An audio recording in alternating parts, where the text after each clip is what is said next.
Yeah. All right, it's funny. Every once in a while I get somebody, is this the Mississippi River? Boy, you got turned around. All right, so what we're looking at right here, like I say, Glen Canyon Dam. This is the outcome of the 1956 Colorado River Storage Project, the largest dam endeavor in the history of mankind. This and 15 other dams were put into place behind it, and this being the big keystone. And I describe this as the Hoover Dam's very supportive, much younger little sister, right? And they were squabbling there for some years, but recently the resources are high, right? The water's coming down from the Rockies and the reservoirs are filling back up, so now they're getting along. Now they're sharing the water and everything, everybody's happy slappy.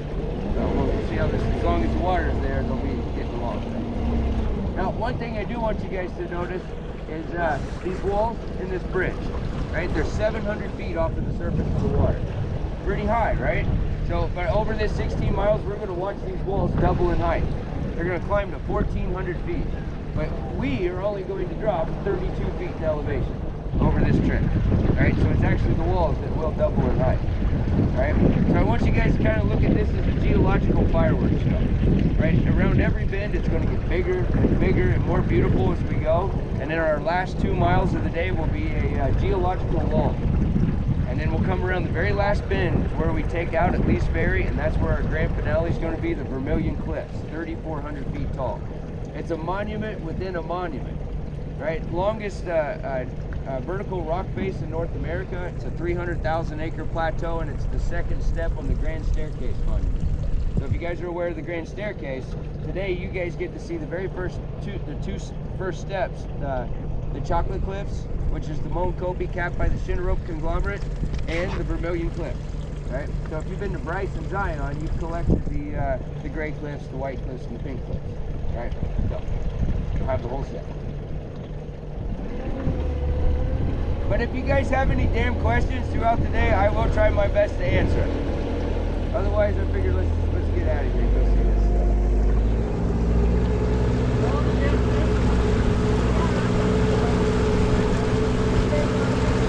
Yeah, so the fish are, we're in a blue ribbon trout site. So rainbow and brown trout. We'll probably see quite a few lifers.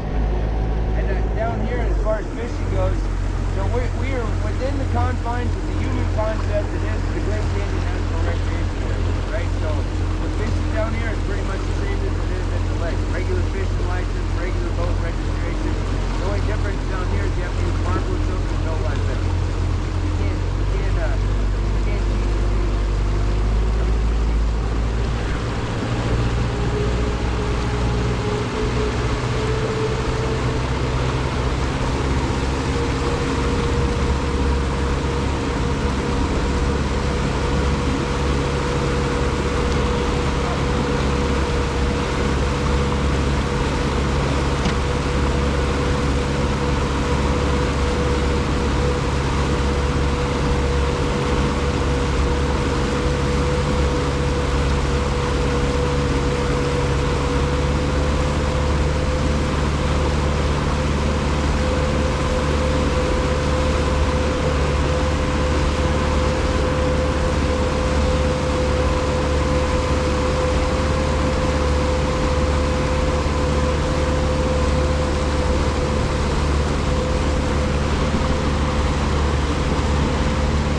Those flashes of light you saw when you were coming down the tunnel, right there. These are, they're called adits, a horizontal entrance into a minor cave, and there's 18 of those. And we can actually track our route, and you guys travel 2 miles and you drop 700 feet in that tunnel. All right, did you guys enjoy that experience? The first couple hundred times I went down it was a little unnerving, but I'm over it now. But right here, there's 18 of those, and so it took them 2 years to dig that tunnel, and I've talked to a few engineers who said that digging that tunnel was a greater engineering feat than building the dam itself. I even had one engineer describe the dam as a big wet Lego set, right? They just put it together piece by piece. This they had to dig, and one team started at the top and one at the bottom, and they came together just a few feet off in the middle 2 years later. And they put the adits there, and they said that it was to push the debris out, and it was so. They said that it would have taken 4 years to dig the tunnel if they didn't have the adits. So it's pretty impressive. Now this is 1956 and 58. This is all slide rules, paper math, plums and grids, and handheld compasses, right? No AI, no satellites, no GPS, nothing. And they did it. And they kept each one of those tunnels is pretty close to the same depth. So they kept it away from the outer wall about the same. Pretty consistent.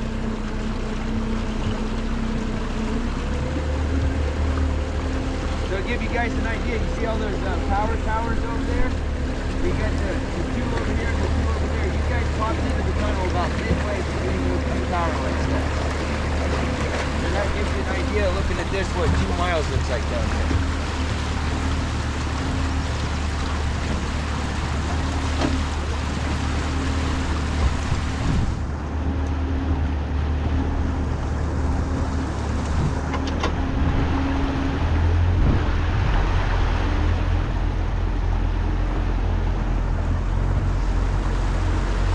Spin us around here, you guys. If you want to get some pictures of the dam here, good place to get it.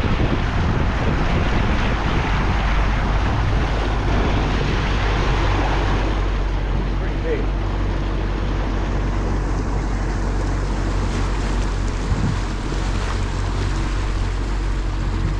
It's nice when there's trucks and cars going across the bridge and the side.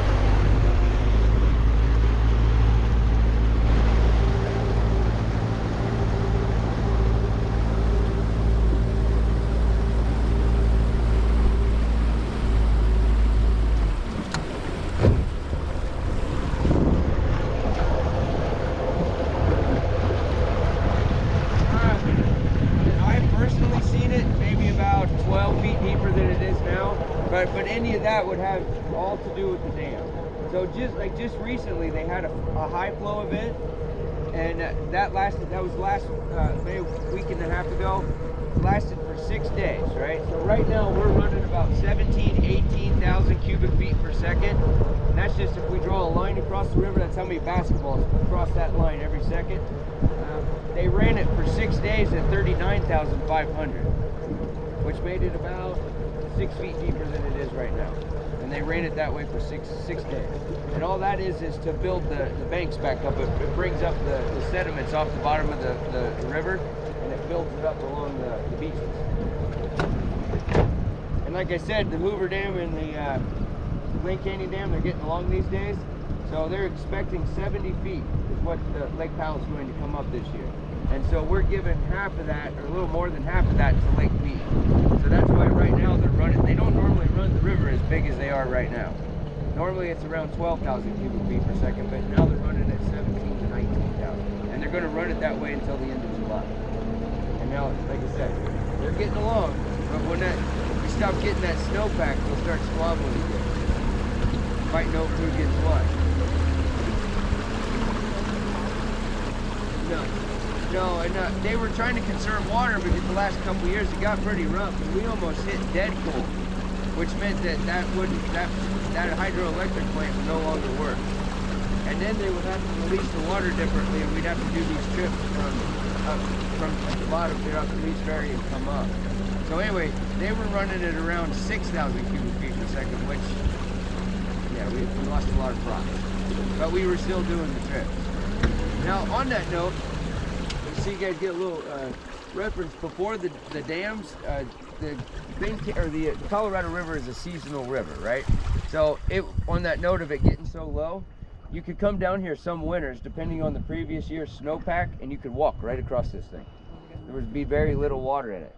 And then the Rocky Mountains would melt off in the spring, and then you'd have these big floods down here, which their highest documented flow before the dam was 220,000 cubic feet per second. We're talking about 20 feet deeper than it is right now, maybe 25 feet. Anyway, you'd have these big floods, and then as the season went, it would get, less and less and less, and then it'd start all over again, right? Now you guys are going to notice the water's crystal clear, and if you can't see the bottom, it's deeper than 30 feet. right? And it's like tap water. But the reason why is all that sediment that comes down through the Colorado River, it settles in the Lake Powell Basin, and then it comes out clear. So just for like visual reference, they say it's something like 1,500 large dump truck loads of sediment enter the Lake Powell Basin and settle every single day. That's a lot of sediment. But that's where this river gets its name. The Spanish named it El Rio Colorado, the river that turns red. And that was because it had so much sediment in it.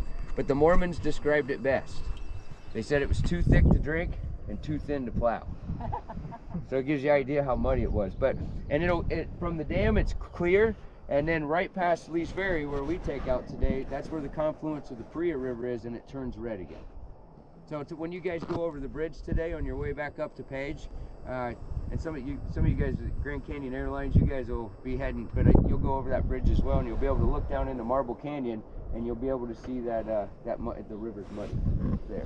So, all right. So, how many of you guys enjoyed the 1968 film Planet of the Apes? Yeah? All right. I was just checking, because if nobody wants it, I don't give it to them.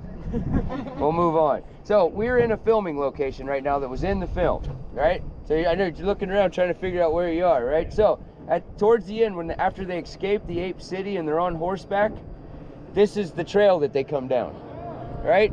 And if you get a shot of that, see that kind of triangle rock right there, and that rock that's kind of that platform, you can see all that in the film. So what I did was I took the film and then took pictures of the TV, and then came down here and messed around all day until I got all the shots lined up. And like it's right over there and it's shooting up, and then the horses were coming down here. They also get a shot of this in the background. You see those two power lines? There's telephone poles. They're in the movie. They left them in there. And then it'll be right up here along the bank. The horses are in a line along the riverbank. And then right up here around the bend, and when the canyon opens up. Where's the base? This is base. I have the That'll go on for a while. So when we get up here around the bend at the very end of the film, where they're leaving the canyon, and you've got the river, and then you see ocean, that's right up around the corner. And so what they did, they filmed this. They got a shot of this over here, but then just removed it in the film and replaced it with the ocean. But if we were in Planet of the Apes, we're gonna go around this bend right up here, and we'd be in Malibu just like that. Was the Statue of Liberty scene? That was in Malibu. Oh, okay. Yep. The whole archaeology scene and the beach and all that stuff, yeah, that was all in Malibu. I was half joking, but yeah. Yeah. I get it.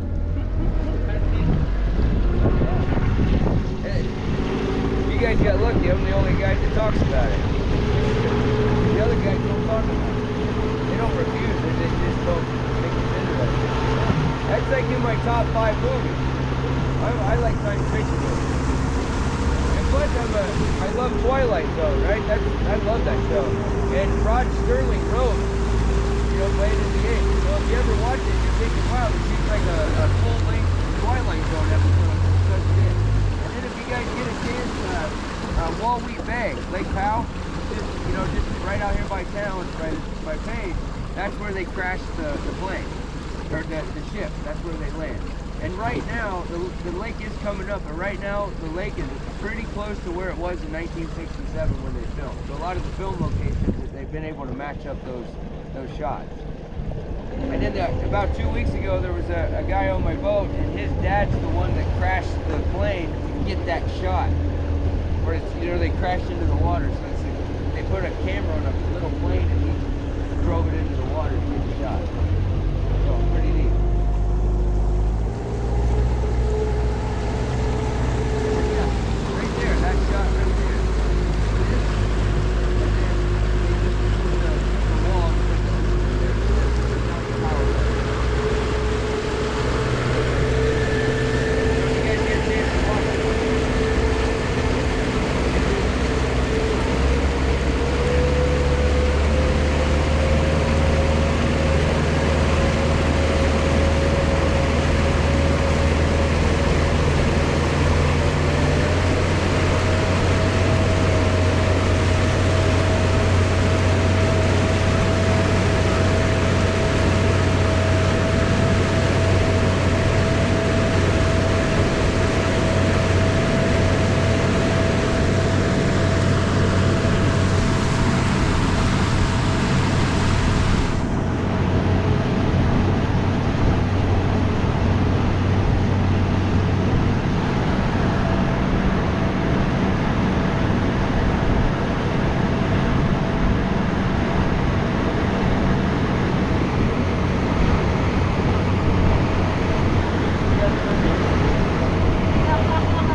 guys popped in somewhere about right there.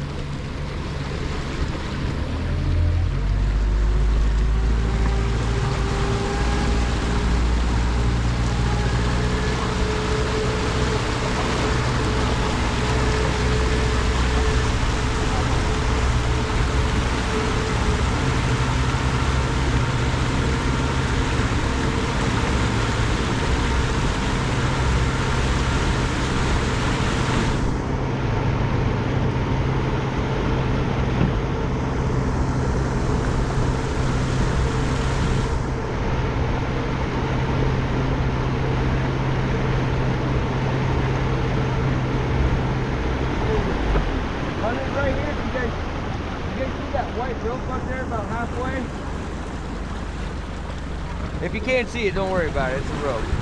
You've seen one, you've seen them all, right? Well, anyway, there's a trail that you can access the canyon here. And they come down along this ridge, and then that's what they use to assist in getting the rest of the way down. We just got a new rope a few years ago because Bear Grylls made off with the old one. Yeah, he did. I don't think he stole it. I think they took it off when they were filming an episode of where he takes the celebrities out a few years ago, and the rope was gone after they ended filming.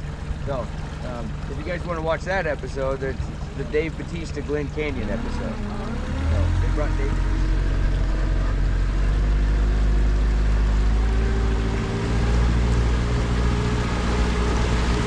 They filmed a lot of television shows down there. You can see why.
For wildlife.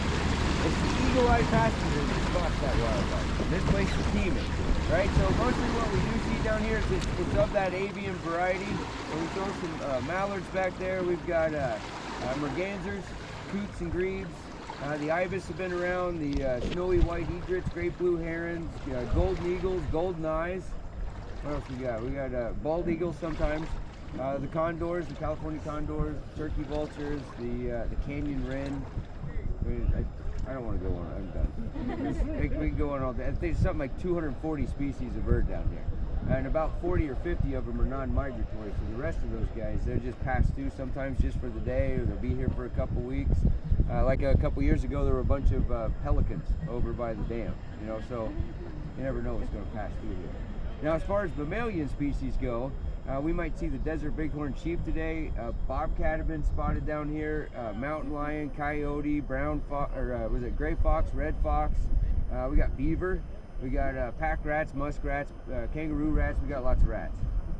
Lots of rats. But we have adorable rats here. We don't have nasty rats, right? So We got like the pack rat is the number 2 most adorable animal or mammal in the whole state of Arizona. Number 1 is the ringtail cat, which if you guys ever get it, we probably won't see one of those. They're nocturnal, they're solitary, and they're related to raccoons, but they look like somebody mixed a raccoon with a monkey. You know, and so we've got those out here. So we got ground squirrels, chipmunks, common squirrels, things like that. So keep your eyes open.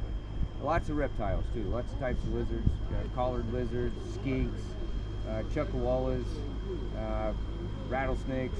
We do have those, but you don't see those very often. Gopher snakes. So keep your eyes peeled. And it's generally the eagle-eyed passenger that spots them, like I said, because I'm generally trying not to wreck this thing. So I miss out a lot of stuff that's going on around. It's a hit or miss. But when you guys are going across the bridge today, that's a good spot to see them, because they roost right around Navajo Bridge. And if you guys get a chance and you have time, you can go visit that Marble Bridge. That's the Navajo Bridge that's over Marble Canyon. It's a good place to see them. But keep your fingers crossed. I mean, we had we saw the other day. I forgot to mention our osprey that we have, or our seahawk. We got to watch one dive the other day. We watched 2 red-tailed hawks and a peregrine falcon get into an aerial battle. This year, we've seen the California condors, golden eagles. It's just you have to be at the right place at the right time. But we've been seeing some pretty neat stuff. The bighorn sheep, we will keep your fingers crossed on that too. Maybe I haven't seen them in a couple of weeks, but this time of year we don't see them that often. And once it starts getting real hot, they'll start spending more time down by the river. Last year they spotted a bobcat. Got pictures of it. Last year I saw a red fox and a gray fox. Saw a coyote down here. I have no where it was. I have no idea how it got down. But it's pretty neat stuff. You can't keep your eyes peeled. I imagine there's all kinds of things we drive right past and we don't know it's there. But usually it is. It's one of the passengers that'll spot something.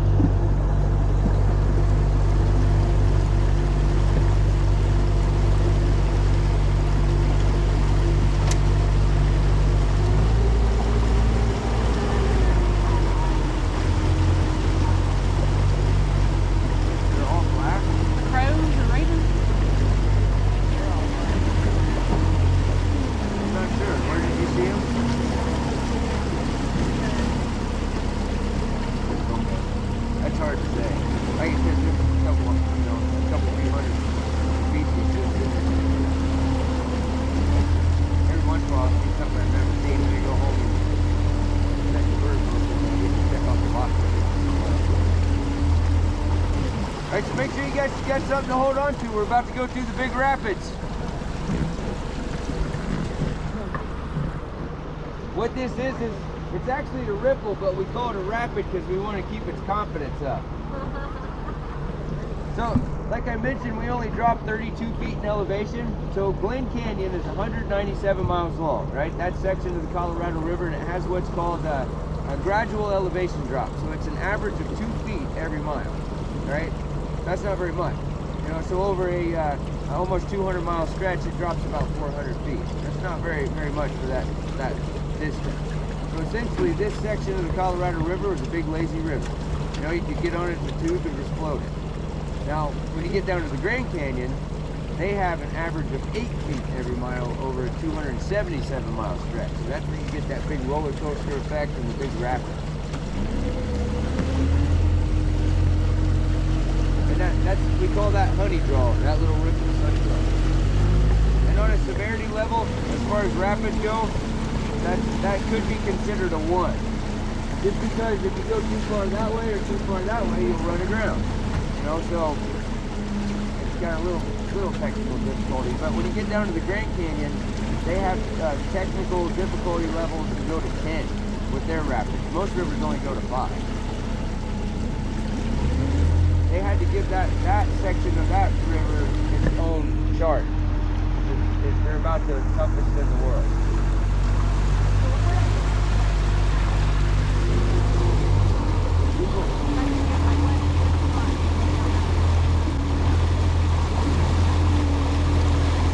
Yeah, but you gotta have permits and everything. Yeah, you gotta have big outfits and rigs and everything. That's a pretty But to go see it, to look down, that's the south rim. Yeah, the south rim. That's a great blue heron. And that's a turkey vulture. Maybe today's gonna be bird day. Some days we have these days where we just see birds everywhere.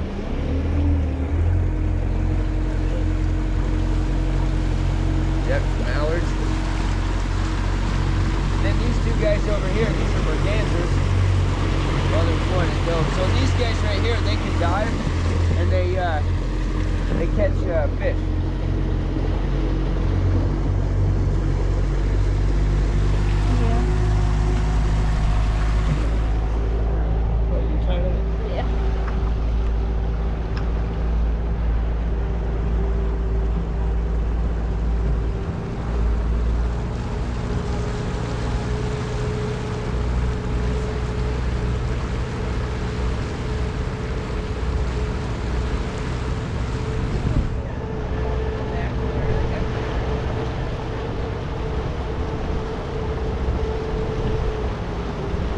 And if you guys look up here, we have one of our 2 spires on this 16-mile stretch.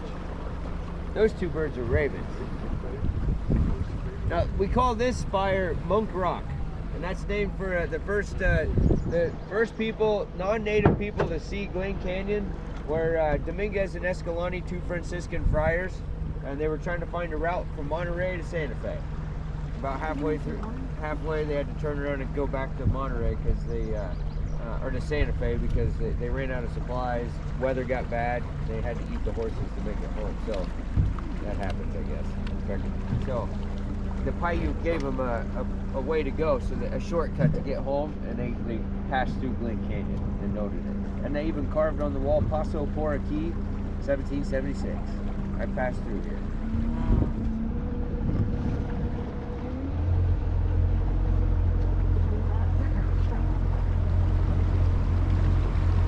Now, see this little pack of Homo sapiens that you see over here? These guys right here, so they get a water taxi up. So these motorboats, they just put in at Lee's Ferry and come up. These guys, they get a water taxi up, and then there's some companies that opened up at Lee's Ferry, and they bring people up and they'll drop you off. They give you the kayaks, the paddle boards, and the life jackets. And then they can drop you off a mile below the dam, as close as they can get. And then you can do the last 15 miles. And a lot of people take, it takes about 5 hours to do it on average, but we have 5 campsites down here. That Ropes Trail, that was the first one. And right up here around the bend is our second ferry swell. We've got 5 campsites. You can stay at those campsites for up to 5 days or 14 days before you have to move to the next one. And they're free. No permits, nothing like that. You just book it. They bring you up, they drop you off, and then what we offer is a water taxi where you got to have your own gear, but we'll bring you up. Like this morning, we got boats bringing up 11 people with 11 vessels. So we'll pick up big groups of people, bring them up here and drop them off, just like these guys. You said that rope, where that rope was, that's a campsite? Yep. Yeah, there's 5 of them. Most people like camping at this campsite right up here. It's a lot bigger and nicer. And then the most popular one's Horseshoe Bend, though. You can camp right on Horseshoe Bend.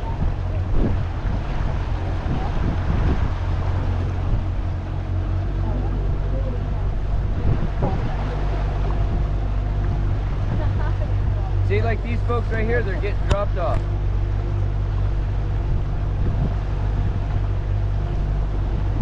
And today's Saturday, isn't it? Yeah. So it's going to be really busy today. As the day goes on, there'll be more and more and more people. It's hard to, you never know what day it is when you don't actually work for a living.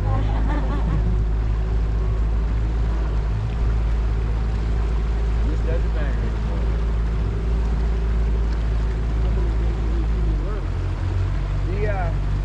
This is just my 5th day. Right, this will be my 6th trip in 5 days, but I had 2 days off before that where I worked for 15 days straight.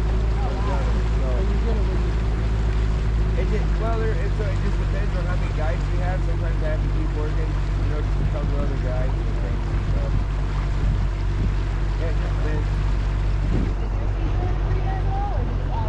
Right now we're getting into it, yeah. And we run from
down here in the summer of 2021, 110 degrees. It was the first time in years and years that they actually shut trips down because it was too hot to come down here. It was too dangerous.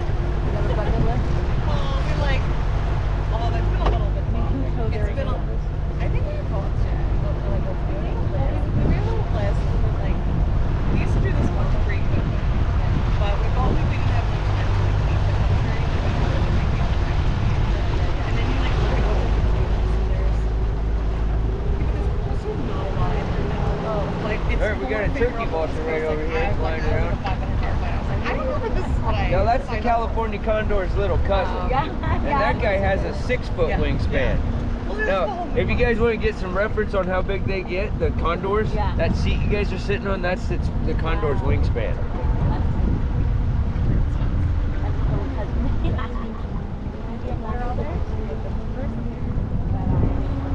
We used to live together, so we never went on vacation together. Oh, that would be hard to top. Is we even over 10? Yeah. Oh, okay. Well, like including like college. Road trips. Right in the grass. Yeah, Iceland valid for like our 30th birthday, which was like the greatest thing ever. And then it's actually very funny. Last trip, I go to Seattle.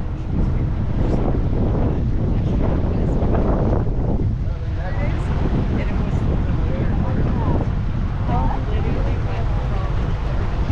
literally went from good to like you just, and it was like, and I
company's been doing it for years, and we were the only water taxi.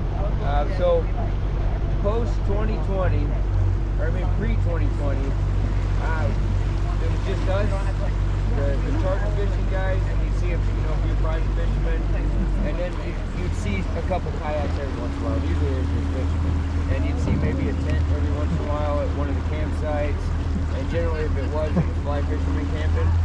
Post 2020, this place turned into an absolute madhouse. These companies opened up, and there were days like you'd come around the corner here, and there would be 80, 100 kayaks just covering the river. And then the campsites, there'd be, it looked like tent cities, and so it's relatively new. Instagram let out another secret again.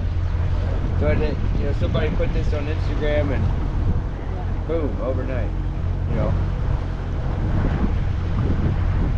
Which I'm still a little bit sore because it was my idea. It was about 10 years ago. I said, I was trying to get somebody to give me money so I could start the business, and I couldn't get any money. But I needed to buy a couple boats, buy a bunch of inflatable kayaks, you know, get all the gear, and then just rent stuff to people. And I was even going to rent camping gear, tents and things, and then just pick them up at Lee's Ferry, you know, and then bring them up and drop them off. It was your $1 million idea. And everybody said that is a stupid idea. Don't listen to And nobody would loan me the money. I even went to the bank. They're like, we're not going to give you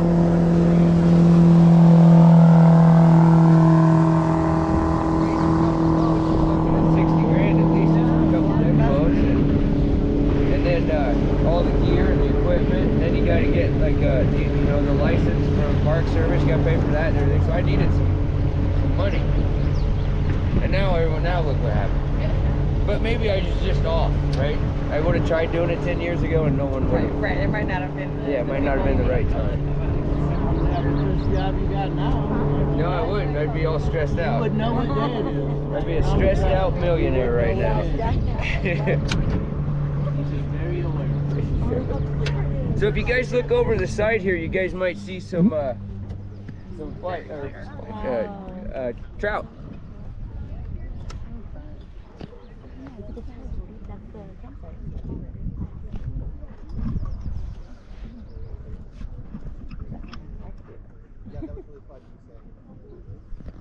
But yeah, it's a real good time down here.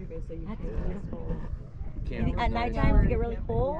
Not really. Not right now. Not real cold. Yeah, I mean it'll get a little chilly. Yeah. Sleeping bag and a tent, you'll be okay?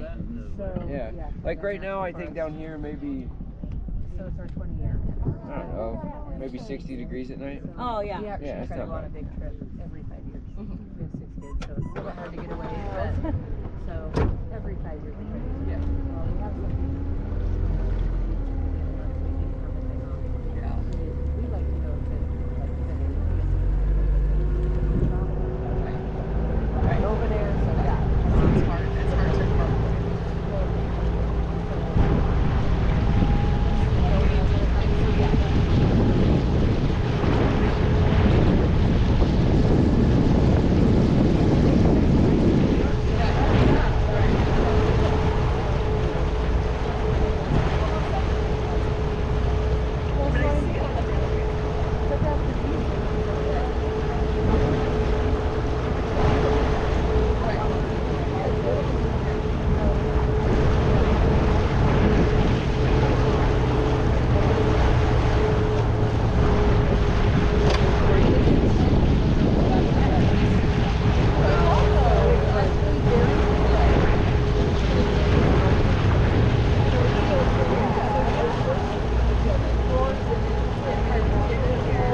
Getting some good shots.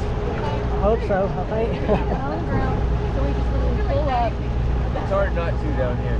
Yeah. We didn't get off work in time, so we got in at like 9:30. So you didn't get to enjoy the program. It's one of these. Now you have the weekend, yeah. That's what, these are the main guys, like kayak, horseshoe bend. They bring them up, they drop them off.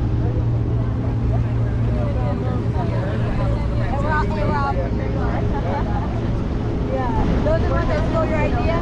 Yeah. They didn't steal it, but That was actually difficult. Like, what do you suggest? they had the timing right. Like 5 days, and then we decided to go. But it was very different down here. Like 10 years ago, no one really knew about horseshoe bend. Yeah. No, I learned on your program. Yeah. You know?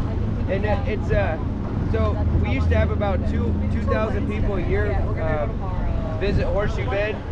Somebody put that picture on Instagram. Overnight, we went from 2,000 to 2.5 million people. Whoa. And that place was a madhouse up there because there was no indication, there was no no signage, there was no parking lot, no trash facilities where we or parked at. bathroom facilities. So you can imagine that. We were getting 5-6 ambulance calls every single day for people overheating, Right. fist fights, cars stuck in the sand.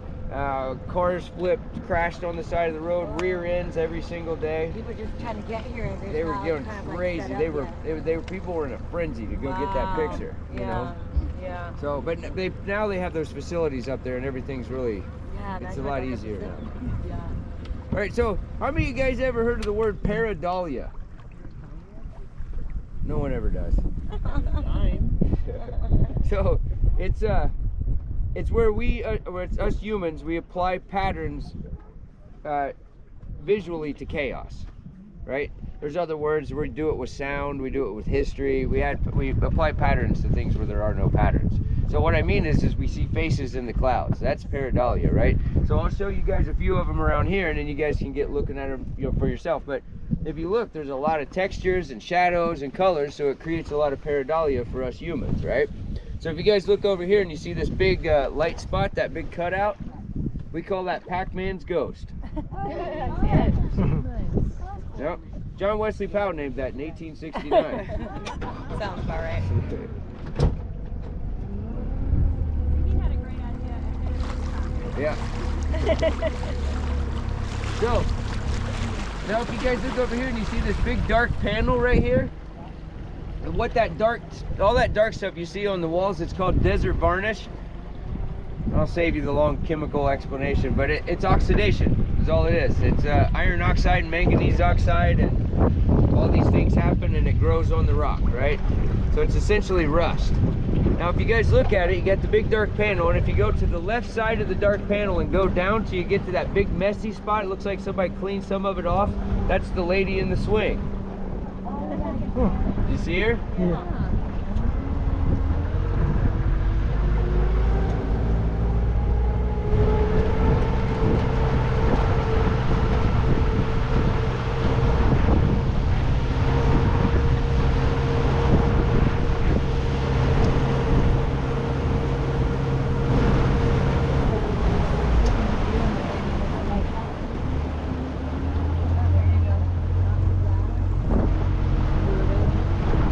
She's a little abstract, but she's still a lady. It looks like a deer.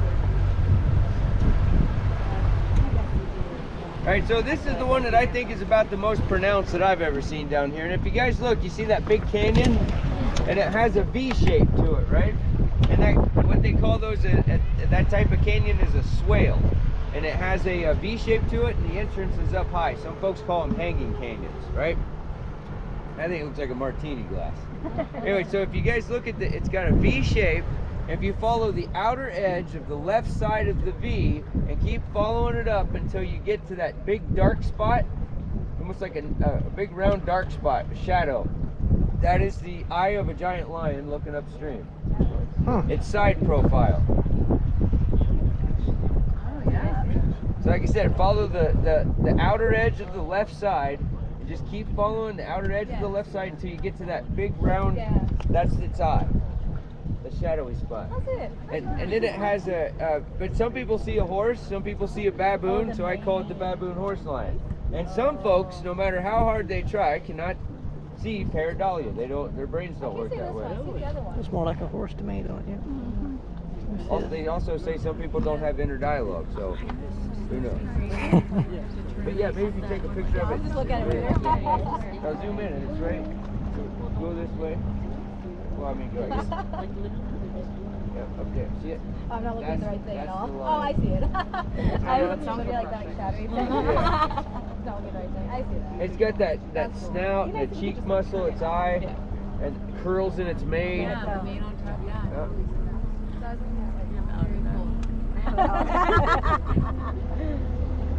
See where they get the horse. I don't see a baboon, but people see that sometimes. Right, how it's Yeah, I like see. a snout. And it depends on the time of day. Some days it looks more like a horse to me, and some days it looks more like a lion. Well, I saw the horse first, and then when you said lion, It's like a perfect blend of the two. The baboon, I don't see. How much taller are any wheels? I don't see it at all, but that's what we call it. I mean, the baboon horse lion. Whichever one you want it to be. you can't unsee it once it gets right. Yeah. Once something pointed out.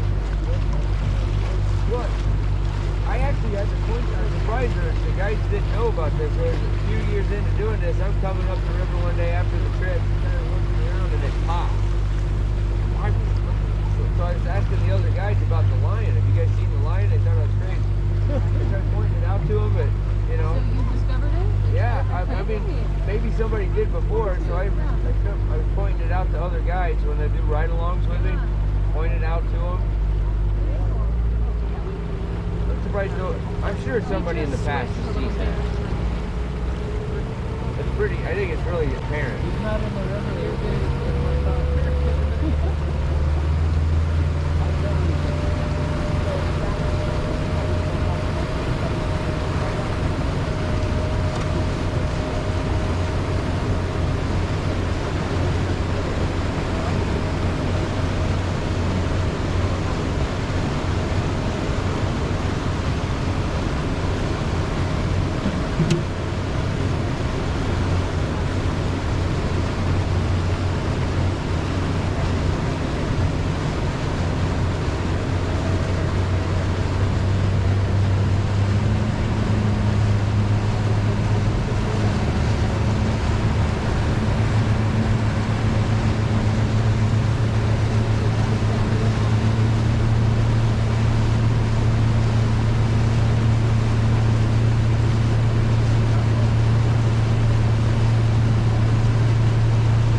All right, this spot right here, this is going to be our stop. This is where we get to see the petroglyphs. And if everybody doesn't know what the petroglyphs are, that's just where the Native Americans pecked their stories into the stone. And some of them could be between 8,000 and 9,000 years old. Pretty old stuff. Right, so I got a few rules while we're here. And one that's very important, we don't take food off of the boat. Right? I mean, you can have it in your bag or your pocket, but do not consume food off of this boat. We drop crumbs, pack rats move in, we get, they start destabilizing mice and things, but then the rattlesnakes start moving in, so we want to avoid that, right? But one thing that's very important is that we need to make sure that we stay on the trail, right? That we get about 50,000 people that come down here every year, and if we walk wherever we want, and do not think that that one footprint when you step off the trail is innocent. It's not. It's very damaging, right? So what it is, and generally people just leave the trail just to be polite. That's it. Now, this is very difficult for me because I'm from Ohio, and us Midwestern folks are pretty polite to a fault, right? Well, politeness is illogical. It's a waste of time, and all it ever does is slow everything down, right? Remember.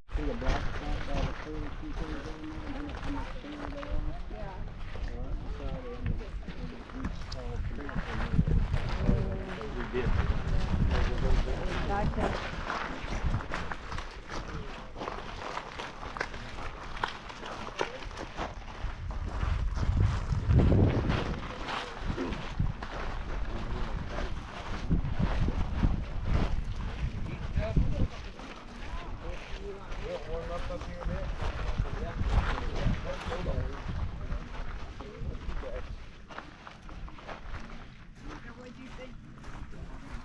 Pretty neat, huh? Super neat. Do you know what that symbol's supposed to be? So, yeah.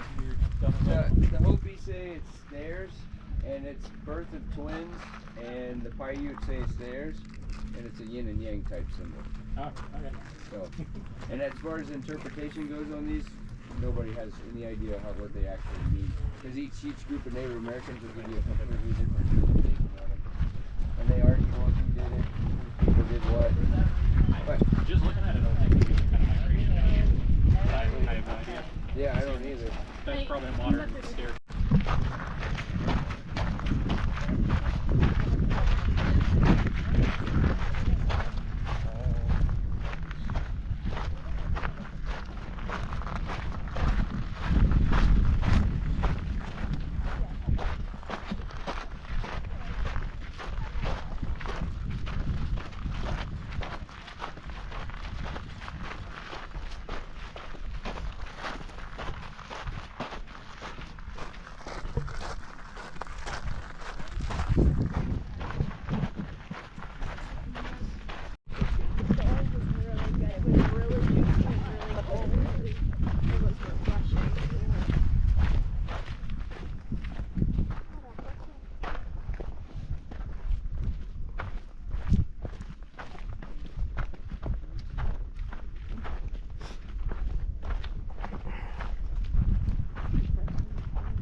Just got what was that? Oh, he was trying to get lights, I guess. And so he climbs out of an airplane. He's a little 2-seater, climbs out of an airplane. Goes up the camera. And then he made this video to get lights. He just got 20 years of business for it. And he let the plane just crash. He got like all kinds of endangerment and all these laws.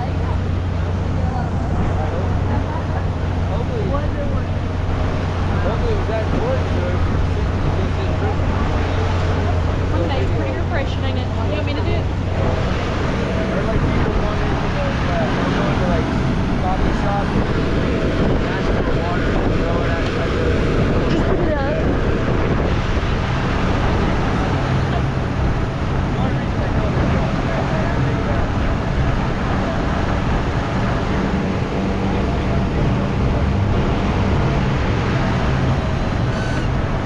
Do you ever do the full day trip? Do you do the full day trip?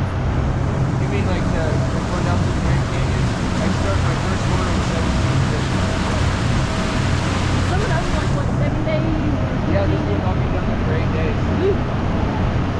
But you have two days of repairing the boats and everything, and then you go down and we end up spending, I think it was 9 nights altogether. And then with passengers, it's 7 nights. Dang. Do you get good money for that? Do you make good money? Yeah, they make really good money. I know those things are expensive, But I get but you also learn you're everything camping and down there. everything, ain't you? It's a lot of work in this one. I'll be a swamper, so my job, I don't drive the boats with them. I'm just there. I'll have to, I do all the cooking and the cleaning and setting up the tents and cots and putting all that away, loading the boat. You gotta do that every single day. Every single day. I gotta take care of the honey pots. Load those up. Those are the moving pots. So you gotta take care of those. Yeah. Keep those clean. You gotta pack those all up. Yeah, so it's a lot of work today. Yeah. We gotta go back to work Monday and I'm dreading it. Yeah. Well, that's what I was a boat mechanic for 20 years. And I decided I didn't want to do it anymore, so I started doing this, working into this river. Be fun out on the river all day. I like this a lot better than working on it. That's how I started doing this, was working on this boat. Yeah.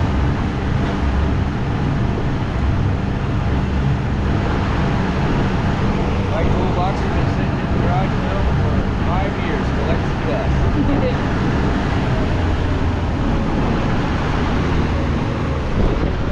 Yeah.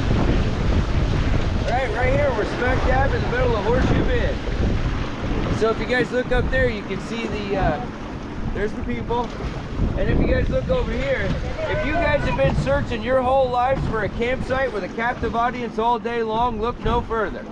You just hit pay dirt. And so from sun up to sundown, they'll stand up there and they'll watch you with their high-powered binoculars and camera lenses, right? So if you're into that kind of thing, there you go. It's all yours. So I myself am not into that kind of thing. They don't look as big down here as it does up there.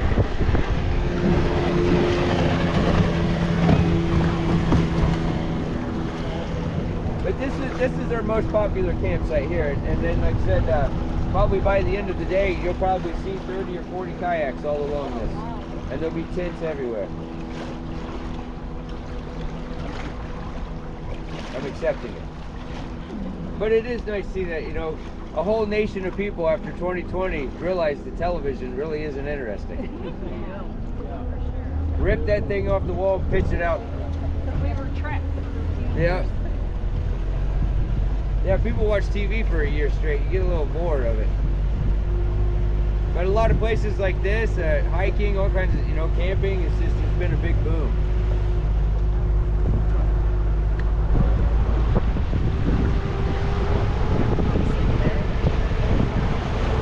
Like I said, just 2.5 million people, they say. Maybe it might even be higher now. I can go by old numbers from a few years ago. Well, what it is, so after they put the facilities in, they only charge $10 per car for parking. But if you walk in there or you ride your bicycle, it's free to go look at it. So I know when they put the facilities in, we had some grumpy people for a while, and you know, oh, I know, something's popular, you guys charge for it. I see how this goes. I know how it is. She called me a capitalist. You capitalist. He said, no, capitalism will be charging every soul in the car $10. Not just one car, you know. Upkeep and stuff like that. So, but you know how the world works. Somebody's making some money somewhere off of it.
double trips, so you do morning and an afternoon, and you end up being down here for 14 hours.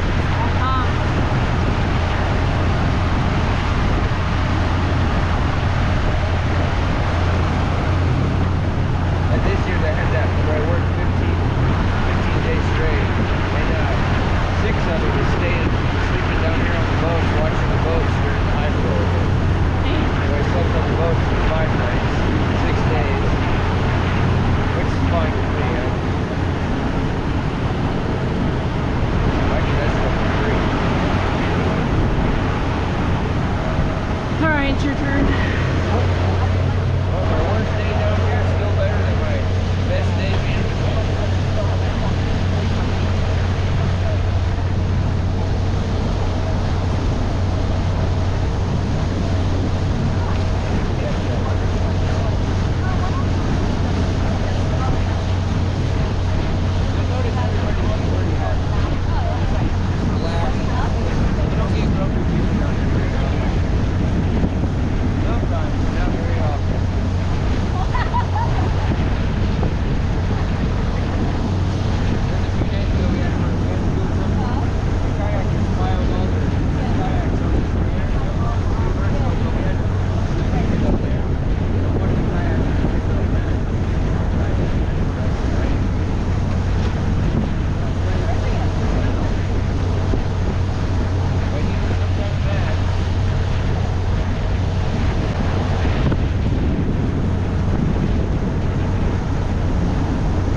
second spire, and that spire we call Finger Rock, and it's whatever finger you want it to be.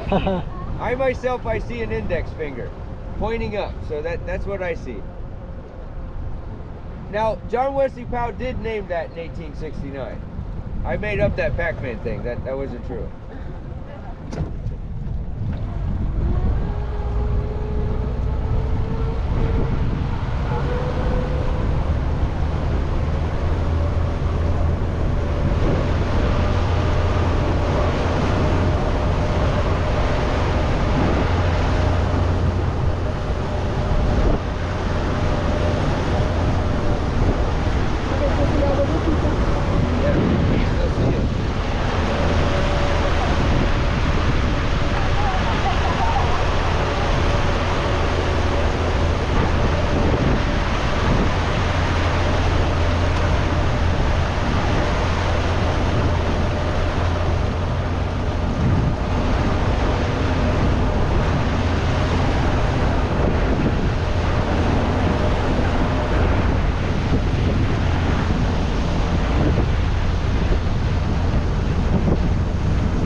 hard.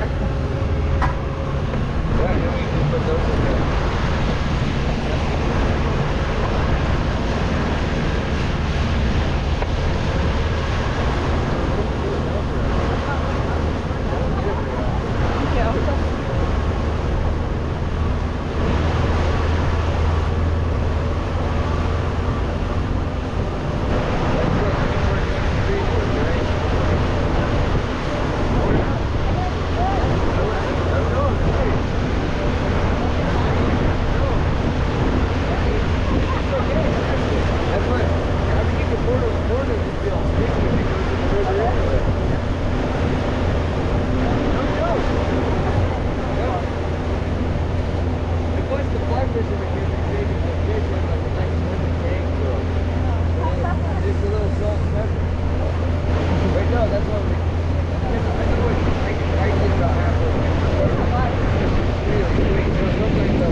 Dummy fish with sensors and stuff and sending them through the dam so they can see what's going on with them and everything.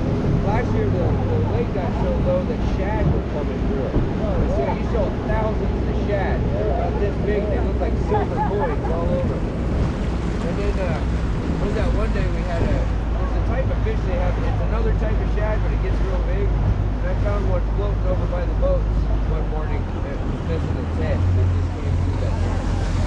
So it rarely do they make it out alive. That's like going through a blender. They get smacked around.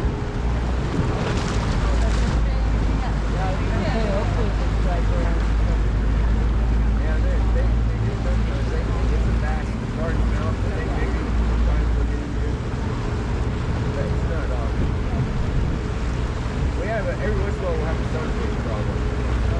I don't know how they trick them, but they round the ball up into a certain place in the river. I wonder how they trick them.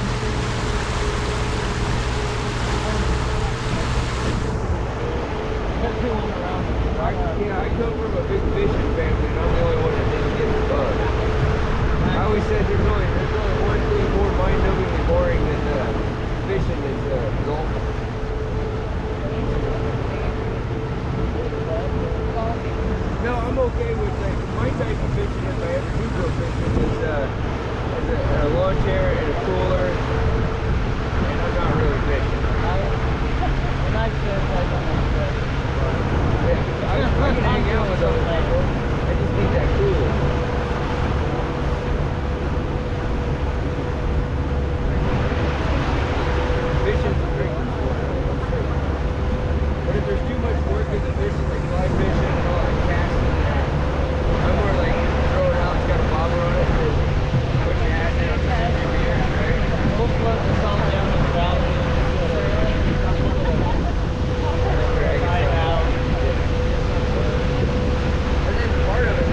they say right here the water's about 80 feet deep. So the average depth over this 16 miles is 20 feet, and then this is but there's still a 93-foot depth spot too. So this is where the river monster lives.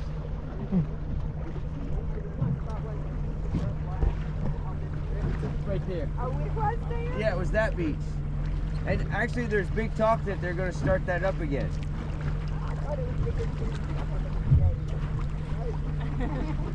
Oh, well, how long ago? Okay. Yeah, that was back when they had it. There might have been some cottonwoods or something there at one time. And like on that note, now it's all tamarisk trees, right? So like all those creepy looking dead trees we've been finding, or we've been seeing all over, they're called tamarisks, and they brought those here in the late 19th century to use as erosion control along the railroads. And then in the 1920s and 30s, they started getting down into the Colorado River basin. So that's what this right here is a restoration experiment. So they came in and they removed all the tamarisks, and they brought all these native species in here, like the cottonwoods and the willow trees. Yeah, it's more like that. And there might have been. And but yeah, they're talking about starting that lunch. Yeah. So what they do is, you know, everybody would stop at this beach over here, and they'd have food and beers and things, so everybody could hang out for a bit, and then nice little break in the middle of the trip. So, but their plan is they want to restore this whole 16-mile stretch like this, make it look like this. And so when John Wesley Powell, for example, came through here in 1869 for the first time, he would have seen huge groves of these old growth cottonwood trees. But what those tamarisks do is they salt the soil, right? So they salt the soil, which kills off plants that live around them. The tamarisk is actually a very impressive tree. I mean, if you want to remove one, you have to cut out 100% of its root, because if you leave any root left in the soil, it'll grow right back out the next year. And a full-grown tamarisk, it drinks the same amount of water as an acre of corn every day. They're a thirsty tree. They're hard to kill. They don't respond to poisons and things like that. They grow really fast. They'll grow 12 feet in their first year. So if you plant one 12 feet tall. I've battled one in my backyard for about 3 years, and I finally gave up, and it's about 18 feet tall now. It's about that big around, and I gave up about 3 years ago. Yeah, but the bees love it. It's got all these little flowers all over them. Bees absolutely love it. So I just let it go. But the first few years in the house, I cut that thing out. I dug out the root as much as I could, and then popped back up again. Now I'm impressed. Yeah, you win, tree. You got all my respect. But yeah. I saw a dive shop when we were driving over. Is there diving here? Yeah. Is it like the formations put underground, or is it? What is it? Most of it's, I'm sure there's some recreational diving, but they do a lot at Lake Powell, and you'll see them down here every once in a while. And every year, the state comes down, and there's all these boats and divers, but these divers look like, you know, they're about to jump off a Navy SEAL boat. Right. They're on all this equipment and gear. And so they do their training at Lake Powell, and then they'll come down here and spend a couple days, and they just let them play. Yeah. It seems like it's so clear. Well, like I mentioned, like you're seeing like these formations but underwater, which is always yeah, and that's probably, and then it being so clear here is probably pretty neat. Right. But it was a diver that showed me the spot that's the 93-foot spot, because he's been all the way down to the bottom. That, yeah. But yeah, there's a lot of divers. My neighbor's a diver. Yeah. But he was a diver for Park Service, where they had to like go when people drown and stuff. I mean, I do it just recreationally. Yeah. I don't do it like that. I guess where there's water, you get lots of divers, right? Yeah. But I've never. But there's like, there are some places in the world where there's diving in like canyons, and so you kind of see it come together underwater, which is very cool. That'd be pretty neat. That was like the thing that was nice, that like made me. I've always wanted to dive, and then we were there, and I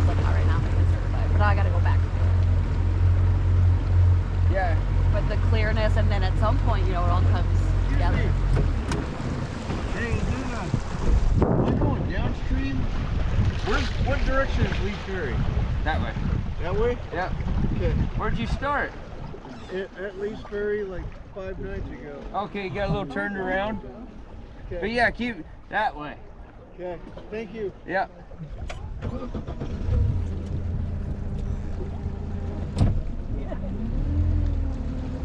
So yeah, this is the last campsite right here. This is a 6 mile campsite. So the way they do it is you start down at Lee's Ferry, and that's mile 0, and the dam is mile 16. So what -6. So they do negative miles here. I don't know why. But right here, this is where, like during the high flow event, we bring this whole fleet down here and we tie them to these trees, and then you just sleep on them. So we do that every time they do it. We just bring them down, and it's pretty easy. That's why I said I shepherd boats for a week. Yeah. Pretty neat. The first time they did high flow, we pulled all the boats out. And it just wasn't worth it. Yeah, no, it was way too much work. It caused a lot of damage, and we put them in the dirt at Lee's Ferry. Otherwise, you'd have to bring them one by one all the way back to Page. Yeah. And at that time, it was a different company. We had 21 boats, and they were way wider and way heavier boats. So it was just a lot of work. So we put them in the dirt, which was a pain. The next time they did the high flow, we spent 8 nights here. But that time I brought a canvas wall tent, a wood Right. stove, You were- and cots and all that stuff, but it was in November. So it was pretty nice. I didn't sleep on the boats that time. This year I slept on the boat. How many nights was it? How much was it? Five nights on the boat. One of the guys that I had there with me, he was fly fishing. And he was Hanging out, right? cooking up. Yeah. He was cooking up trout. Yeah, it was a good time. Then when he'd just take one of the boats and go find a spot that he wanted to go explore, go fly Yeah, off. come back. Yeah. So I got to explore. Every time they do one, I'm trying to get a few more hikes in. And now you're just I found some you're just petroglyphs. enjoying the river for I found petroglyphs I'd never seen before on one of the hikes. wow.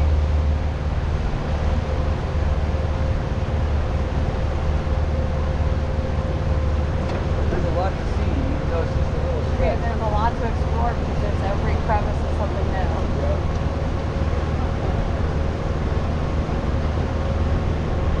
Well, somebody said that Arizona is the second least explored state in the United States, just right after Alaska. They said there's so many Canadians in Arizona that they don't think people can never understand them.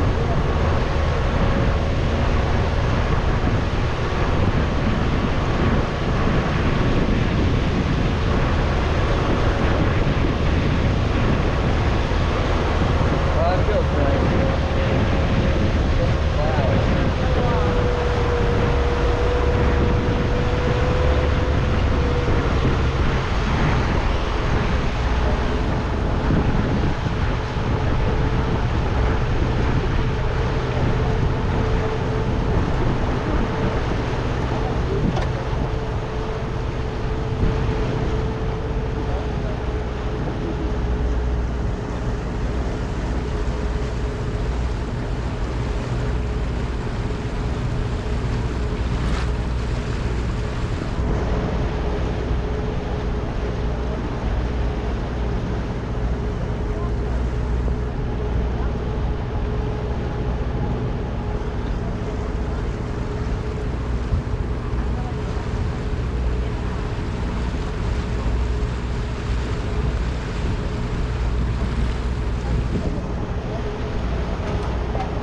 Try not to be bummed about going home.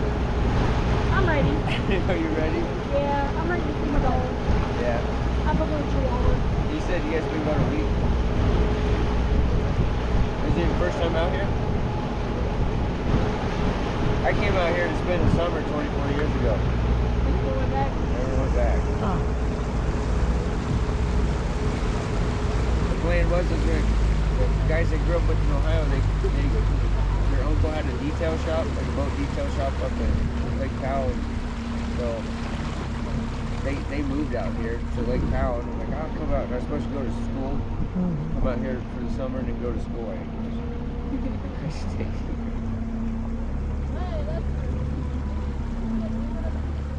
I've tried to leave before, I just can't leave. Yeah. I even moved to Hawaii and I tried living there, and I'm like, I want to go back. I like it here better. It doesn't take long to hike out the Big Island. Yeah. You've already been everywhere. There's so much I spend the rest of my life hiking and never see it all. The place is so big. I guess he said he ready to come home. Hey. Oh, it's cool, boys. I kept seeing something skipping across the water, and he's got him a fish. I didn't see him there. I was like, what is that in the water? That's a fish. Yep. Look at that.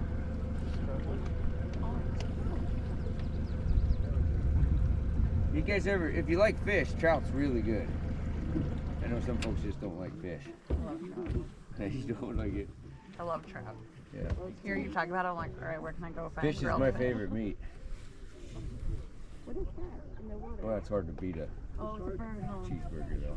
It like popped up and... All right, so you guys want a quick geology lesson?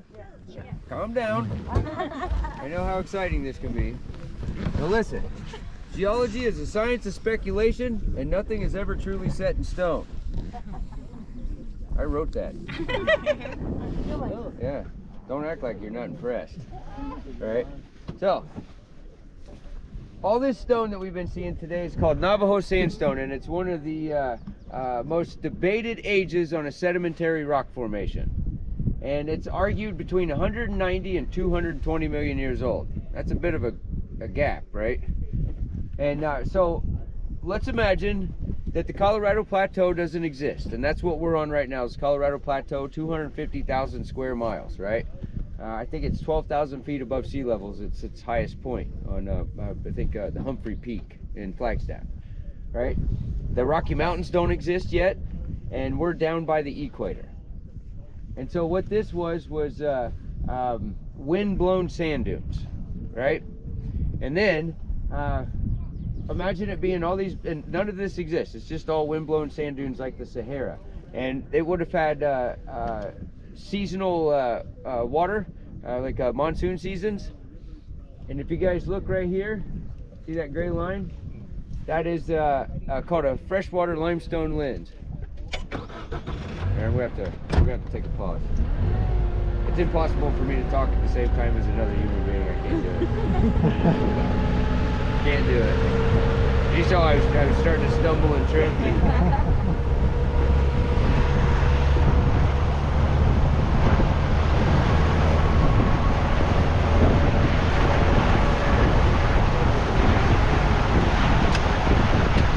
Alright, so monsoon seasons. And they come in and they fill up these areas, playas, lakes, you know, ponds, oasis. And that right there is the sediment at the bottom of one of those bodies of water while this was sand dunes. Right, and so that particular limestone lens, they say it represents 10,000 years of sediment in the bottom of a body of water, right? And then that's where we find our dinosaur footprints. So if we were to peel all that sandstone back and look at the top layer of that limestone, most likely we would see dinosaur footprints all over it. So you would have had this this huge hot dune desert, right? And so the dinosaurs would be attracted to that water source, and a lot of times when they would get to the water source, the water had been evaporated down, and so they'd have to walk through the mud to get it. And then the wind would blow the sand over top of those sediments and preserve them. And so it preserved those footprints. So eventually, though, all of this sand ended up underneath of an ocean called the Western Interior Seaway, and that's where most of North America was covered by an ocean, right? And we're at the edge of the ancient continent of Laramida, which would be the west side of North America right now. and the rest was, and then on the other side you had the continent of Appalachia, and the rest was covered with ocean. And they said 10,000 feet of sediment built up on top of this sand, and with an ocean on top of that. And so it sat there for a long time, and that's what concreted the stone. Right? And then at some point the Colorado Plateau started to lift, the Rocky Mountains started to form, and then about 6 million years ago, water started to travel across this very unstable lifting plateau. And here we are today, 6 million years later, they say. And so how they judge it, they believe that the river cuts away about a paper's thickness worth of rock every year. So 6 million pieces of paper, that gets pretty high, right? So as this keeps going, this canyon is going to get deeper and deeper and deeper. And they say the Colorado Plateau, it's still lifting and lifting, right? And eventually they say if the Colorado Plateau keeps going, this could all be encased in snow and ice because it gets so high in elevation, right? And they're still baffled. I don't why it's lifting, but the truth is I have no idea what I'm talking about. So I'm just regurgitating facts with confidence and gusto, right? Well, you had us convinced. Yeah, it's and that's what my grandpa said when I was a kid. He said, "Listen, kid," he says, "if you don't know what you're talking about, say it with absolute confidence and gusto. Remember, that's how most folks end up in charge of things." But yeah, geology is a tough subject. It's a tough study.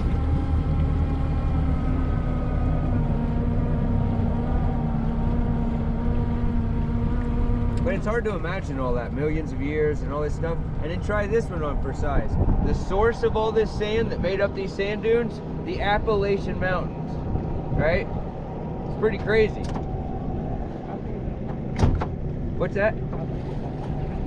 I can't say for sure, but I'm gonna guess maybe it's gotta be 15 feet thick, at least. It's hard judging size and distance out here.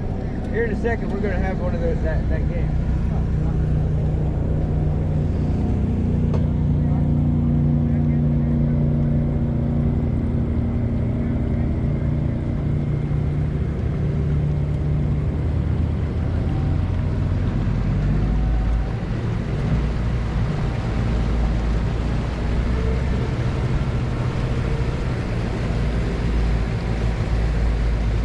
Maybe 10 feet. I've always wondered that myself, how thick that is. But I can't tell. And then if you look out here on this end of it, you'll see it's striped. So you have limestone, sandstone, limestone. So you'd had a bit of sediment, sand blew over it, filled up again, sand blew over it again. And sometimes you'll see that 4 or 5 different times, these stripes.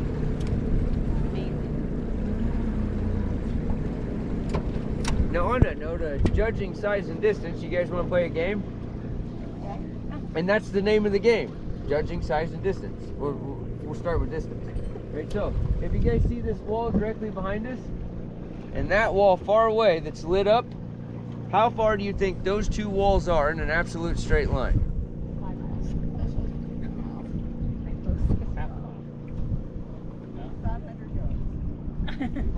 There it is, 2 miles. And can you guess what we call this stretch? 2 miles. 2 mile stretch. There it is, 2 mile stretch. Right? When it comes to naming things out here, folks go straight for the lowest hanging fruit, right? Yeah. So, now, the reason why I asked this is because this wall right here behind us, 1,300 feet tall.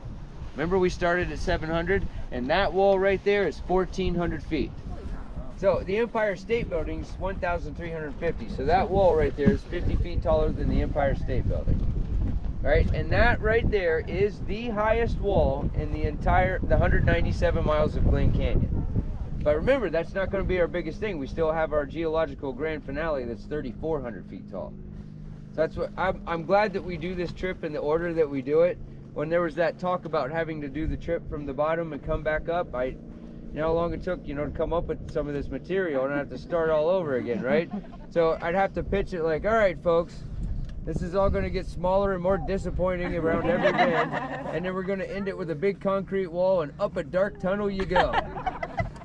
I don't want to do it that way. I like this way. There's a big build-up.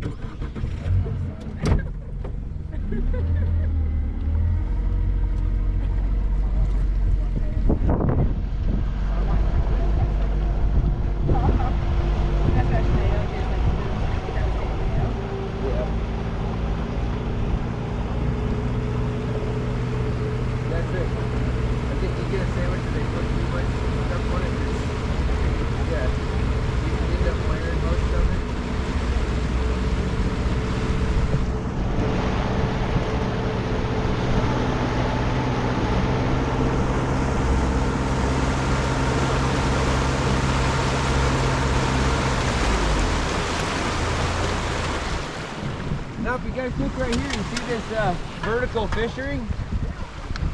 And you see it over here as well. So I call this the library. See if it sticks. Looks like books on a shelf. Now what caused that vertical fishing right there is the fault line runs right through here, or a fault line.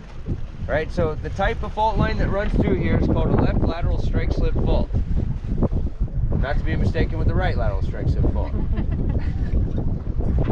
If you were thinking right, I did it my first time too, it's okay. But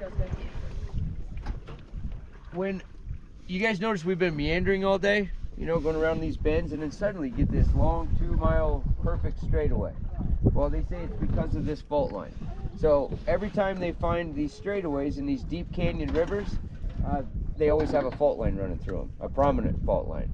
So I did make the terrible mistake a couple years ago. I asked the geologist on the boat to explain that to me, and about halfway through my left eye closed and I blacked out. It was way too complicated. So if you guys want to read about that somewhere, but basically it had something to do with while the river's cutting, the fault line activity causes it to be straight. But you also have to have that uplift at the same time. But it was too much for me. Was it they say that truly understanding a subject is being able to explain it in a very simple way so folks like myself can understand it? This person did not have that. And I think they were just showing off. It was too much. But we're going to get up around the bend here and we'll meander again until we get out of the canyon.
really big canyon. So this is called water hole. They call it water hole because it's got a water hole in it, right? Now, if you guys came up from Flagstaff, you would have drove over this canyon. There's a bridge that goes over it. And this is the biggest canyon on this 16-mile stretch, but by far not the largest on the whole 197 miles. Now, on that note, so when John Wesley Powell came through here for the first time in 1869, he fell absolutely in love with Glen Canyon, and described Glen Canyon as by far the most beautiful and peaceful spot on the entire 1,500 miles of the Colorado River, right? And John Wesley Powell himself even wrote, "Wow, what a grand canyon this is," right? So, well, clearly the Grand Canyon stole that name, so they needed another name. So it's a good name for this. And so John Wesley Powell was a geology professor, right? And so he noted, and that was the 1869 expedition. It was cartography, geology, and anthropology. Those were their three studies. And so that, as being a geologist, he noted that the most prominent geological feature he saw in the 197 miles of Glen Canyon were these canyons. And there's 97 of them that shoot off from the main channel over a near 200-mile stretch. That's a lot of canyons, right? Well, he described them as, he was describing the long, narrow, low spots, glens, like a Scottish glen. And so that's what he was describing. So that's where it gets its name. So, but I'm pretty certain that if it weren't for the Grand Canyon, this would be the Grand Canyon. I'm certain of it.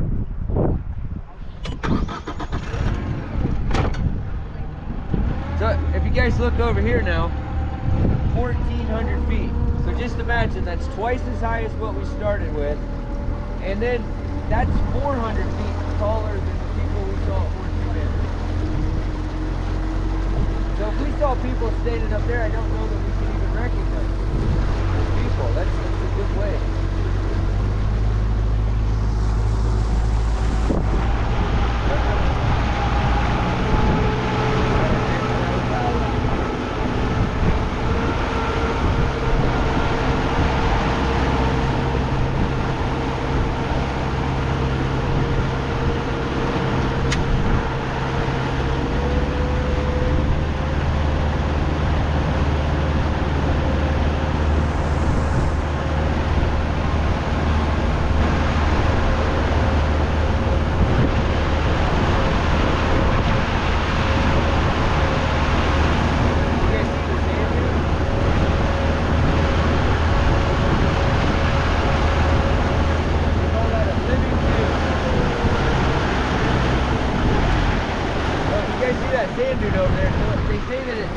The sand comes over off the top of this rock, and I do recommend after you guys leave here, get on Google Earth, and it gives you a nice perspective of where you've been, and you can see what's around you a lot better. Like, it's hard to tell from here, but that is a massive big plain of rock, and then it terminates at the end at a little point. And so it's a big area that sand blows off and it traps itself right there along that rock formation, and they call that a living dune. Because that dune is always moving and changing and growing. And so these are very dead dunes, very ancient dead dunes. And so they say that, the geologists say every day, all this sandstone's putting up the good fight to be loose sand again. And eventually it's all going to break down. It's going to move someplace else like it came from the Appalachian Mountains and maybe become a rock formation somewhere else, you know? However many millions of years that's going to take. Turn up the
called a century plant.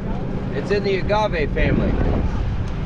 That's one of the sacred plants out here. The Native Americans would make a medicinal beer, but isn't all beer medicinal? Right.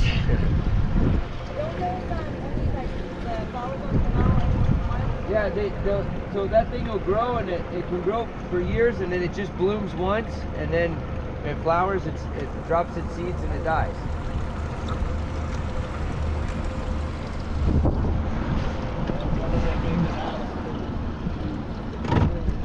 It's the same thing.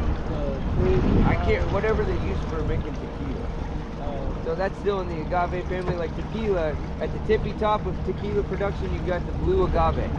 At the very bottom, you've got century plant. Yep.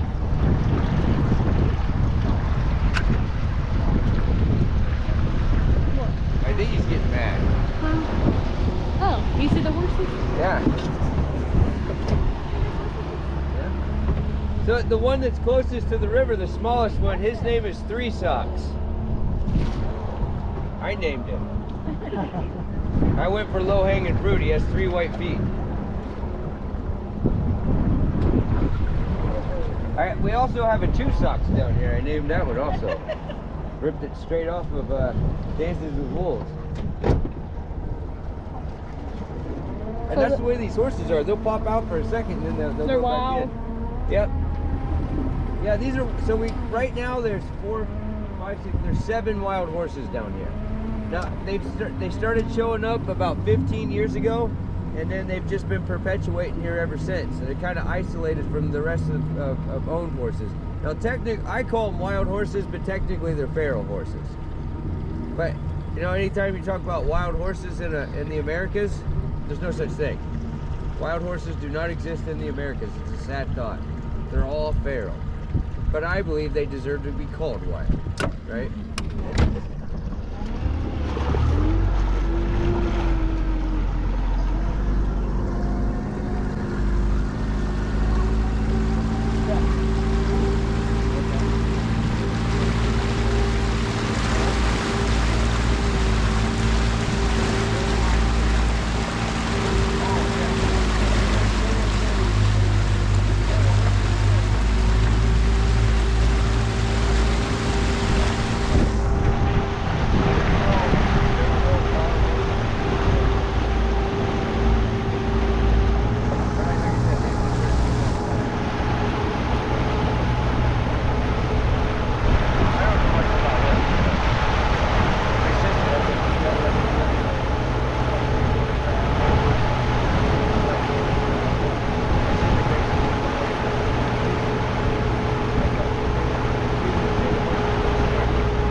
Right, so this spot right here, this is my absolute favorite spot on this 16-mile stretch. It's just because there's so much stuff going on here. Right, so we've got the Navajo sandstone that we talked about. And if you guys look down below, you see this blocky looking rock? That's the technical term, by the way, blocky. Right, so that's the Cayena Formation. And if you see the pinkish rock down below, right against the river, that's the Springdale Formation, right? And then we're gonna get around the corner here and you're gonna start seeing the other stratas, and they're all gonna be going up at an angle. And that's why we're starting to see the stuff below the sandstone, because it's all going up. In our grand finale, the Vermilion Cliffs, the Paria Plateau, when it lifted, it pulled all this up with it. So we'll get around the corner and we're gonna see the Chinle Shale Formation or the Painted Desert, and we'll see that Mon Kopi capped by the Shinnerup conglomerate, you know, these kinds of things. And so we'll see that here in a second. And you got two rocks up here. You see those? That big pointy one? And those, we call that poison rock. One drop will kill you. Right? And if those 2 rocks came down right now and landed in that water right over there, we would get what I refer to as a lesson in sudden displacement. So we'd be riding a wave out of here. That'd be those rocks are massive. And we're still wondering, one of these days they're gonna come down. Right? And then over here we've got 2 canyons. We got Cave Creek and Fall Creek Canyon, and these guys go back around this rock right here, and they hit a sheer wall. Box canyons, right? You can't get out. Then right there we've got Hislop's Cave. A gentleman carved his name in there, 1889, Hislop. He was the surveyor on the 1889 Pacific Railroad expedition led by the great engineer Robert Brewster Stanton. And what they were trying to do is see if they could build railroads through these canyons. I'm glad they failed, right?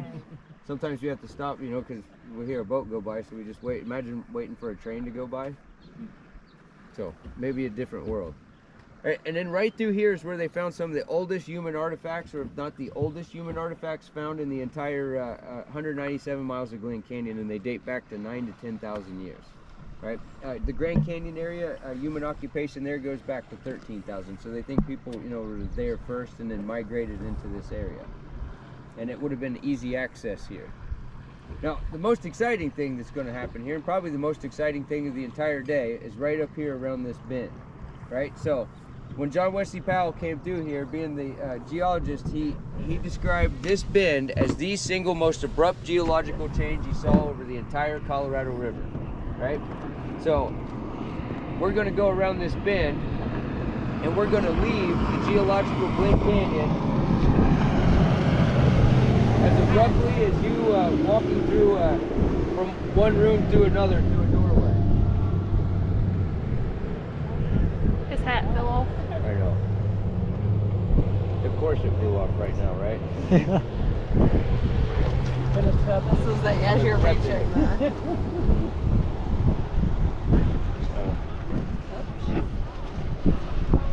I'm glad none of you guys want that today.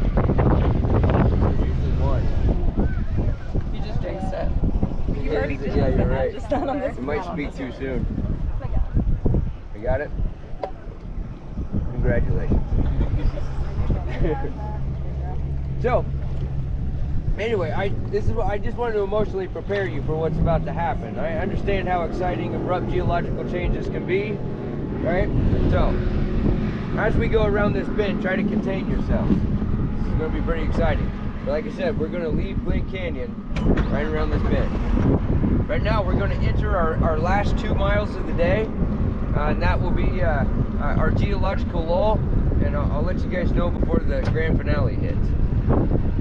Now, as we go, though, keep your eyes open for more wild horses on this side of the river, and maybe desert bighorn sheep on this side of the river. Sheep on that side? Mm-hmm. Sheep on this side, horses on this side. So we think that limestone Maybe they're all up and down. Some will be right down by the I water. didn't know Some if of there them- was like a main kind of thing. I don't think so. I think they're just all over there. But I don't know.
own names. You can name it whatever you Almost want. like it's a mountain man.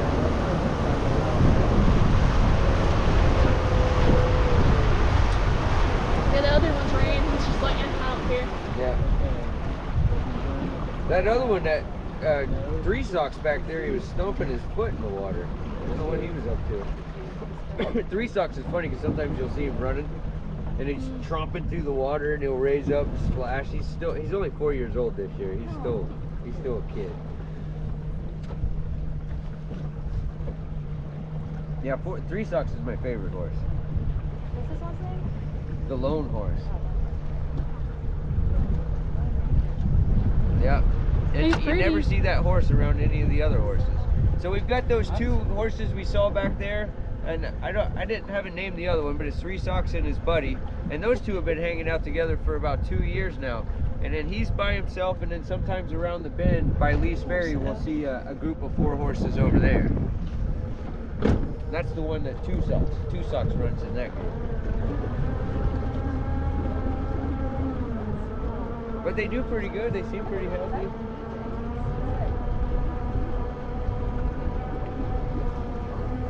That horse is pretty.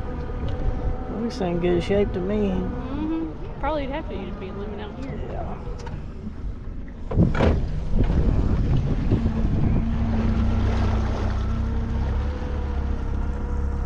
But about 10 years ago, there was about maybe 12 or 15 horses. And they sort of cycle out, you know. And I imagine their lives aren't terribly too long, you know. It's probably a pretty hard life out here, but they perpetuate every year. There's a new one, or maybe sometimes 2. But now I think they're around 7 right now. One of the neat horses, he disappeared about 8 years ago, and we what was it, they called him the Chief or whatever, because he was this massive horse. He was way bigger than all the others, and he had a brand on him. So he must have came down here, or one of the earlier horses that came from the original stock. And that horse, when the boats would get close, like and that's back when, you know, there'd be 7 or 8 horses standing around, and if you got too close to him, that horse would come crashing down into the water, and he'd rear up at the boats, you know, and do, you know, the old aggressive whinny. You know, that horse everyone was afraid of him. No, he disappeared. It's just like, and then it'll be like a winter will go by, and certain horses you don't see him again. But like Three Socks, I remember, so he's 4 years old, but last year, it was last spring, and it seemed pretty late, and I hadn't seen him yet, so I was worried. And it was actually right up here. We were coming around, and there's a little trail right there, and he come running up over that trail and came running down, and it was splashing through the water right here. And I was yelling, Three Socks, you made it! You got another winner, and he made it.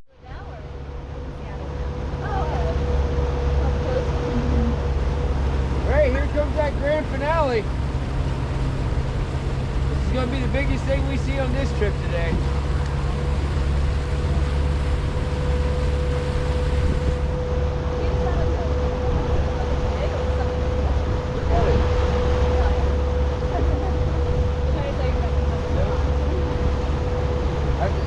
I have a condition where it seems like I'm joking all the time. It's pretty bad when I try to be serious.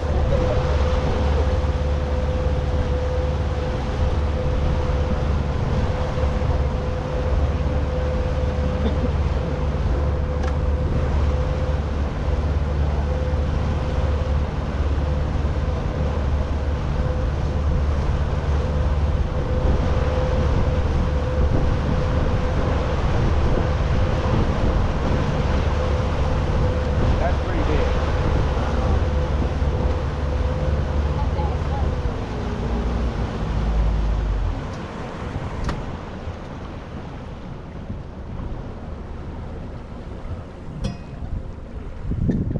How tall is that?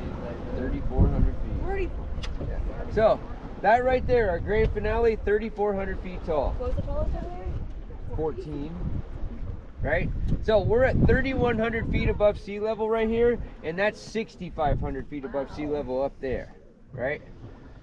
So that is the Vermilion Cliffs, the second step on the Grand Staircase. And this next biggest cliff line below it, that's the Chocolate Cliffs, otherwise known as the Moenkopi Formation, capped by the Shinnerup Conglomerate.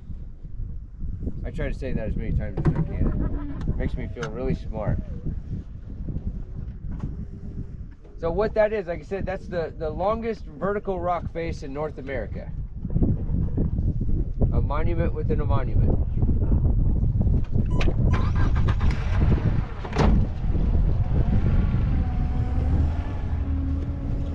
Like, can you guys now see why I wouldn't want to do this trip in reverse? Yeah. You wouldn't even know how like. Yeah, and then I'm like, yeah, that's the way it is. Look how big this is, guys. This is all going to get smaller. Yep. Oh yeah, so there's a trail that switchbacks all the way to the top there. They call it Spencer Trail. It's in around the early 1900s. There was a guy here who had a big operation and he was trying to get gold out of the Chinle Shale Formation. And that's what this pink and green rock is here. And he was trying to get gold out of that. So they needed coal for that operation. So they made this was a cut in, it was an old donkey trail. And so they'd run all these donkey trains up, and then they would go towards where Lake Powell is today, and there was a coal vein there, and they'd load up on coal and bring it all the way back. Well, Charles H. Spencer got tired of doing that, so he bought a store-bought boat from San Francisco. And that boat's actually under the water over there. It's an 80-foot long, 110 horsepower paddle wheel boat. Largest boat that was ever on the Colorado River, and it's a sunken boat. Oh, yep, there is one.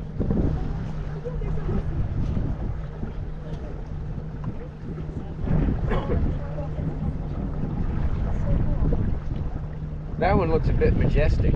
I don't have a name for that one. It could be two socks. There's one of them that has its back 2 feet are white, so I called that one two socks. The problem is that most of these horses it's hard to tell them apart. Yeah, they look exactly the same, and I chalk it up to their very shallow gene pool. I'm certain of it. There's not a lot of diversity out here. But that's why, like a three socks, he's got those 3 white feet and then he has a white face, but all the other horses are just all brown and black. And the type of horses, I don't really know what breed they are. Some people call them broom tails, because sometimes they'll have tails that grow all the way to the ground and they drag them. And then there's, I call them Navajo horses, because this is all Navajo land here. And that's where they came from. But out here in this area, you go one direction and there'll be wild donkeys all over. We got wild horses. Rarely do you have, there's no such thing as wild cows out here, because cows are too expensive, you know, if you too much money in them. How far down is that boat that you It's, so, the shipwreck? The other one is done. So, when that high flow that I was talking about, you know, to build the sediment up, you used to be able to see it under the water, the whole thing, you know, and it's all crumbled. You can see the framework, and now, right now the water's up high, but normally the boiler sticks out of the water, but right now it's underwater. But after they did that first high flow, the sediment completely buried it. You can't see it anymore. Now, it's kind of neat. This is this shipwreck that's over here, or what is it, paddle wheel boat wreck, I guess, whatever you want to call it, is there's only 2 registered historical sunken boat sites in the United States. This one and Pearl Harbor. This one just has a funnier story. The Pearl Harbor one's super dark, but this is funny. So Charles H. Spencer, he got tired of the donkeys, so he brought this boat here, and they would run it up the river. Now remember, this is before all the dams. They'd run it up the river to Warm Creek, where they'd bring back coal. And then they found out on their way back the first time that they tried driving it back down, but you can't steer it on the river. So the thing was spinning around and crashing into stuff. So they had to figure out what to do, and they had to point it upstream and then just match the river with the big paddle wheel, and they had to go back downstream backwards, very slowly. But what happened was it didn't really crash or anything. They just parked it there. It was abandoned. And so they only used it a few times, and then the operation fell apart. And then Charles H. Spencer himself, he was getting desperate. He needed more money for this operation, so he started spicing the ore samples. That's what we refer to in the industry as misleading the shareholders.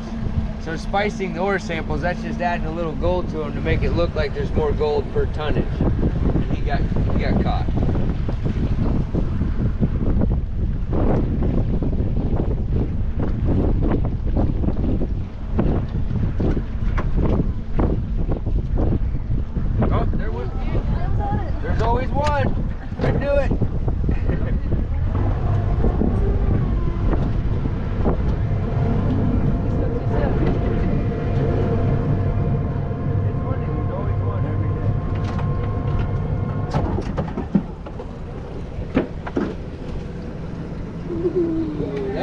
almost went in the propeller.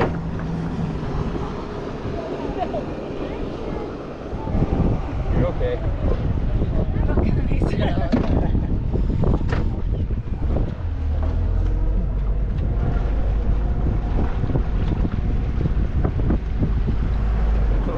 There, a couple of days ago, I had one of the school groups, and there's a kid sitting here, and his ball cap flew off and hit the water, and he says, "Oh no, that was a $70 ball cap." And everyone, who spends $70 on a baseball cap? Can you watch TV on it?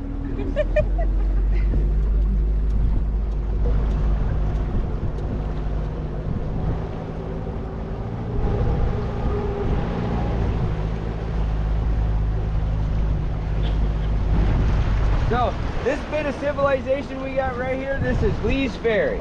This is where we take out today. Now, it does get a little confusing because there is no ferry at Lee's Ferry, right? And then you go downstream and you get to Marble Canyon and there's no marble in there. And then you go down the road a little ways and you'll get to a little town called Cliff Dwellers, and there's no cliff dwellings there. You go a little further down the road up to the Kaibab Plateau, to Jacob Lake, there's no lake there. So it gets really confusing around here. So over the next 40 miles, all those things don't exist. But this place actually did have a ferry from 1871 to 1929.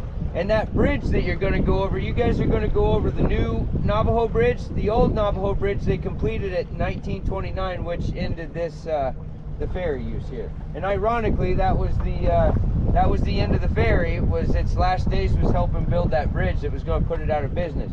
But everybody was happy about having a bridge, you know. Nobody really wants a ferry. So even people that run ferries don't want them. So like I said, all the people going back up the page. We got a couple, Grand Canyon Airline folks in here, and all you guys going back up the page. It's a really beautiful drive, right? So it's I know bus rides aren't exactly exciting, but one day they'll start making rivers in perfect circles, and we won't have to get a ride back up to the top, right? So I always tell my folks, get on the left side of the bus, because that's where you're going to get the best views. So some of you guys may have already been up this cut, but you're going to go up over a cut, and there's going to be this overlook, and you guys are going to be almost as high as these Vermilion Cliffs here. So you guys, after you leave here, you're going to go from 3,100 feet up to around 6,500 feet above sea level, right? And you're going to see that you're going to be able to see this plateau in just about all of its glory, right? Now remember, this thing is 300,000 acres big and 6,500 feet above sea level, but right behind it is another plateau, and that plateau is over 9,000 feet above sea level, and it's 1.5 million acres big, and that's the one that the Grand Canyon goes through.